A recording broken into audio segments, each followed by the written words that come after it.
Eh bien bonjour à toutes et à tous, c'est Selenios et je vous souhaite la bienvenue sur cette première vidéo des petits mondes de Selenios.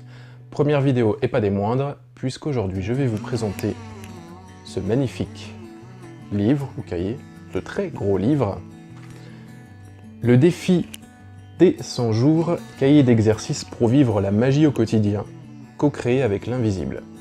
C'est un livre qui a été coécrit par Lilou Massé et Arnaud Rioux.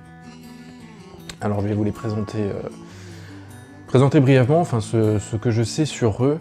Alors Lilou Massé est avant tout une auteure qui a écrit plusieurs livres. Alors là j'ai quelques titres, je vais vous en donner un.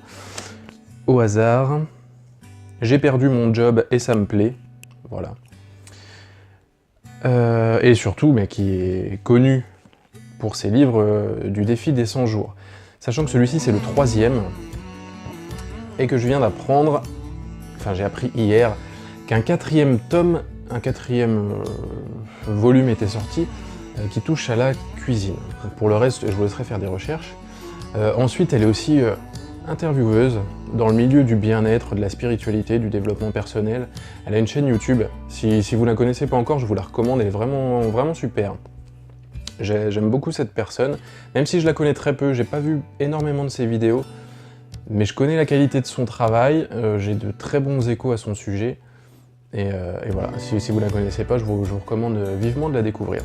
Ensuite, en ce qui concerne Arnaud Rioux, que je connais beaucoup plus, pas personnellement, ni l'un ni l'autre, je les ai jamais rencontrés, mais Arnaud Rioux, du coup, est auteur également, je l'ai connu à travers... mais il me semble que la première fois dont j'ai entendu parler de lui, c'était dans une vidéo de Lilou Massé, justement, qu'il interviewait au salon du bien-être ou du zen, je sais plus exactement, 2011 ou 2012, donc ça remonte à quelques années.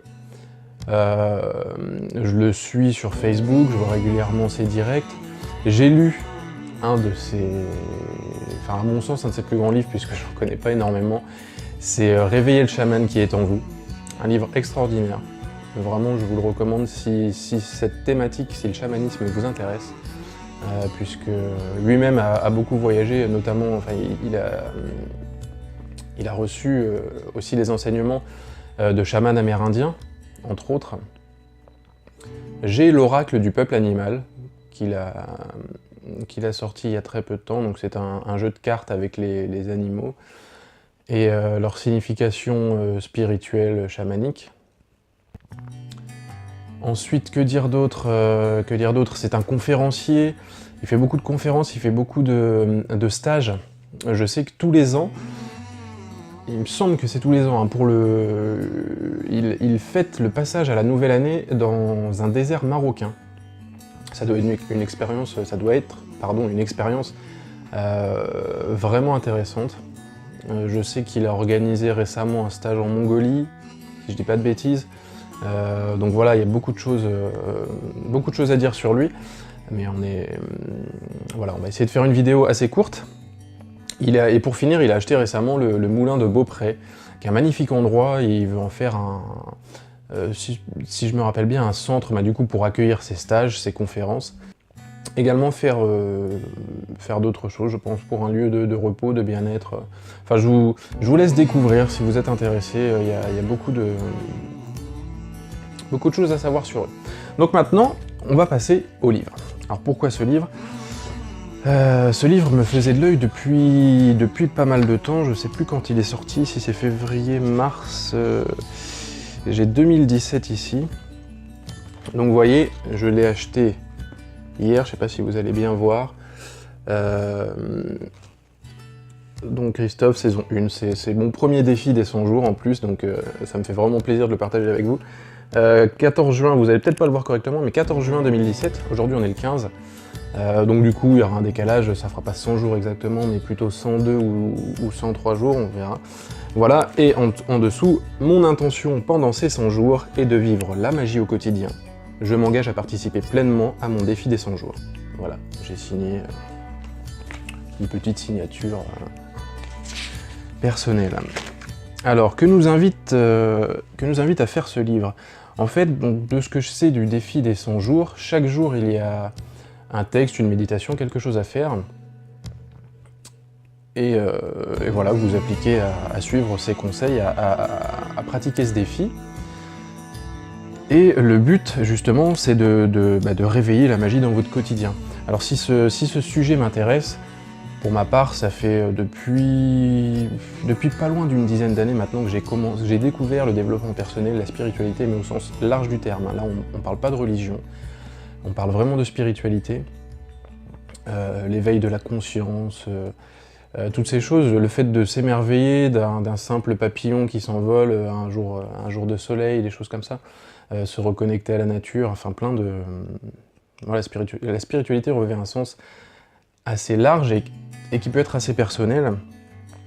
Et du coup, j'avais envie de me plonger dedans pour enrichir mes connaissances, puisque j'ai beau méditer de temps en temps, utiliser un bol chantant, pratiquer le yoga. C'est pas des choses que je fais suffisamment régulièrement à mon goût, et j'aimerais vraiment m'enrichir de tout ça, de toute cette expérience. Et pour moi, Lilou Massé et Arnaud Rioux sont des auteurs merveilleux et vraiment adaptés à ceci. Donc bref, je vais vous lire encore quelques... Voilà, il y a une double page au début, je vous montre brièvement. Avec quelques mots, donc je vais vous en dire: ouvrir les portes de la magie, être à l'écoute des signes de l'invisible, entrer dans le rêve lucide, rencontrer son animal totem, appliquer la loi de l'attraction. La clairvoyance, retrouver sa famille d'âme, comprendre les lois universelles, voilà tout simplement, les lois universelles qui régissent ce monde et qui nous impactent tous finalement. Donc voilà, de belles promesses, et de ce que je connais des deux personnages, c'est rarement des promesses en l'air. Je vais essayer, autant que faire se peut, de faire une vidéo chaque jour pour vous expliquer brièvement le défi. Le but, c'est pas non plus de spoiler le livre ou de vous interdire de l'acheter, mais pour moi de garder une trace, d'avoir un journal personnel, de voir l'évolution de tout ça. Ça me servira forcément, mais ça peut vous servir aussi pour vous, pour découvrir si vous hésitez à l'acheter, si vous connaissez pas le principe, si vous voulez participer au défi en même temps que moi, pourquoi pas, hein. Et puis me faire part de vos retours. Ensuite, à savoir que le petit chat vient s'incruster dans la vidéo, Madame la Starlette. Voilà, à savoir ce que je vais vous partager, c'est vraiment mon expérience. Je sais d'expérience par rapport à mon cheminement dans le développement personnel, dans la spiritualité, qu'il faut surtout pas s'attacher aux choses. À savoir que, par exemple, pour tel jour, le jour 1, le jour 2, le jour 25, peu importe, je vais vous partager mes ressentis, les expériences que j'ai pu avoir, mais il faut savoir que ces expériences me sont propres. Il faut surtout pas, si vous essayez à la même chose, si vous participez à ce défi des 100 jours, vous dites pas ah mince, lui il a ressenti ça, ou ma voisine elle a ressenti ceci, ou mon grand-père a ressenti cela. Pourquoi moi j'y arrive pas? Il n'y a pas de bon ni de mauvais résultats en fait. La spiritualité, c'est vraiment un chemin très personnel, et surtout, faut pas vous décourager, il faut continuer. Ça peut vous donner, si vous ressentez les mêmes choses, ça peut peut-être vous rassurer, vous dire... Bref, petit amour, cette boule de poil. Ça peut vous rassurer, vous dire que peut-être justement, on a les mêmes connexions, les mêmes inspirations, mais si vraiment vous vous reconnaissez pas dans l'expérience, n'ayez pas peur, ça veut pas dire que vous êtes moins bon, que vous êtes meilleur, on a juste des ressentis différents. Voilà, c'est tout ce que j'avais à dire pour ça. Et puis il me semble que pour cette première vidéo, ce sera déjà pas mal. Avec ce petit chat qui ronronne. Oh oui, t'es belle, ma minouche. On va se quitter sur ces petits ronrons. Cette petite preuve d'amour. Je vous souhaite le meilleur à tous et à toutes. Je vous embrasse et je vous dis à demain pour le premier jour du défi des 100 jours. Bye.